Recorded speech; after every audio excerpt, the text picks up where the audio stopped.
চাওক মুখ্যমন্ত্ৰী মহোদয় বহাটোৰ ফ্লপ শ্ব' ৰাইজক নেদেখালে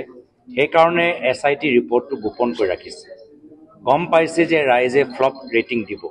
মই বিচাৰোঁ যিয়ে নহওক ফ্লপ হ'লেও ৰাইজে চাব লাগে সেইকাৰণে SIT ৰিপৰ্টটো ৰাজহুৱা কৰক কোনোবা এটা ৱেবছাইটত আপলোড কৰি দিয়ক তাৰপিছত ৰাইজে মুখ্যমন্ত্ৰীৰ একেখিনি কথা যিখিনি কথা 4 মাহৰ পৰা কৈ আছে তাতকৈ ৰাইজে নিজে SIT ৰিপৰ্ট পঢ়ি নিজৰ সিদ্ধান্ত নিজে ল'ব আপোনাৰ বিহু নাচলৈ প্ৰতিক্ৰিয়া প্ৰকাশ কৰিছে আপোনাৰ বিহু নাচ কৈছে তেনেধৰণে আপোনাক ষ্টেজৰ পৰা ধাক্কা মাৰি ওলাই দিবলৈ এই ধৰণৰ এটা মন্তব্য কৰিছে এইটোলৈ কি ক'ব তেওঁ নাচি ভাল পায় ময়ো নাচি ভাল পাওঁ কিয়নো আপত্তি তেওঁ নাচি থাকক মোৰ আপত্তি নাই মোৰ নাচ চাই তেখেতক আপত্তি হ'ব নালাগে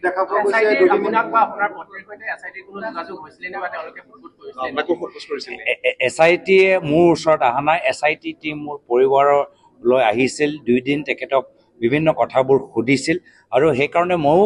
বাট চাই আছোঁ SIT ৰিপৰ্ট পঢ়িবলৈ যে কিনো কাহিনী বনালে কিনো কথাবোৰ পালে আৰু মুখ্যমন্ত্ৰী বিভিন্ন সময়ত কয় বা বিজেপি দলৰ নেতাসকলে কয় যে মই 15 বাৰ পাকিস্তানলৈ গৈছোঁ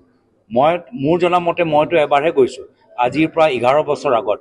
তো 14 বাৰ কোন গ'ল মোৰো কোনোবা বডি ডাবল ওলালে নেকি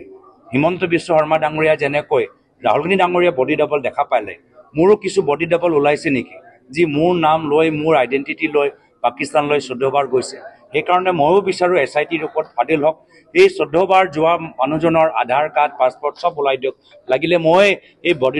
বডি ডাবল ওপৰত মইহে কেছ দিম সেইকাৰণে ৰিপৰ্টটো ফাদিল কৰক মানুহে গম পাই যাব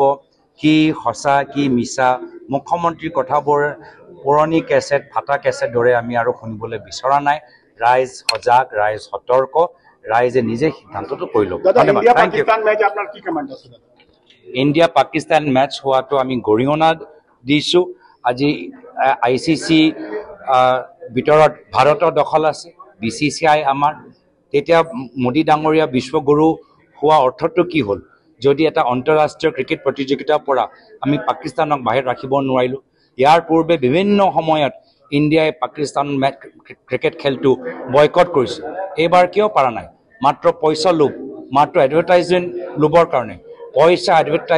এডভাৰটাইজমেণ্ট ৰেভিনিউ লোভত আজি আমাৰ যে ভাৰতৰ শ্বহীদ হ'ল আমাৰ যে ভাৰতৰ বিধৱাসকল আছে তেখেতৰ লগত বিজেপি চৰকাৰে অন্যায় কৰিছে আৰু তেওঁলোকে আমাৰ বিধৱাসকলৰ পৰা শ্বহীদসকলৰ পৰা ক্ষমা বিচৰাটো উচিত আপুনি বিচৰা বাতৰি পাব কেৱল নিউজ 18 এপত নিউজ 18 এপ ডাউনলোড কৰিবলৈ স্কেন কৰক এই QR কোড গুগল প্লে ষ্টৰতো পাব এই নিউজ 18 এপ